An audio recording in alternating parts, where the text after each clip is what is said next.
The objective of any organization is to make profits. And not just make profit, but to increase them over the life of business. This requires big decisions about several aspects of business to be made at different points of time. These big decisions could be regarding the domain of the business. It could be financing a project, investing in shares of other companies, or capacity expansion to meet the growing demands. In real corporate situations, these decisions are taken without any knowledge of biases inbuilt in the decision-making processes.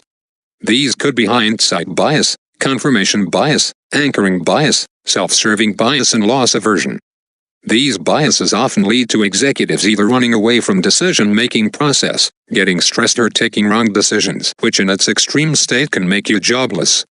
So, the question that arises is, what should organizations do to improve the decision-making process? Well, the solution to the problem is not thinking much. Just be aware that these biases do exist and ask a few questions before you make that big decision. The first question you need to ask is that whether any self-interest ever existed in deciding between projects to go for.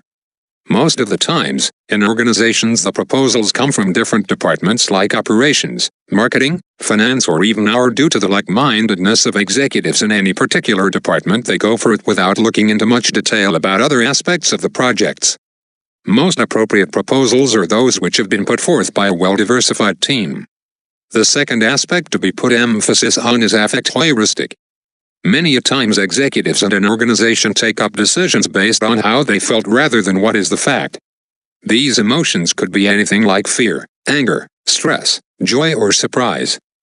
So, it becomes extremely important for decision makers to ensure that decisions taken are not based on emotions, rather a well-thought-out process. It isn't built in our culture to view people with dissenting opinions with raised eyebrows. However, in meetings and discussions, it is often found that groupthink do exist. And to avoid being embarrassed or fear of being brushed aside, most executives tend to go with the groupthink.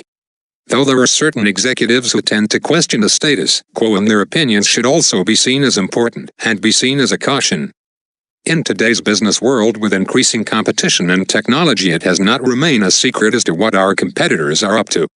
While this seems to be a noble idea as to imitate what successful organizations are doing, but there should be sense of caution, and organizations should think twice whether they have the right set of infrastructure to replicate that growth model.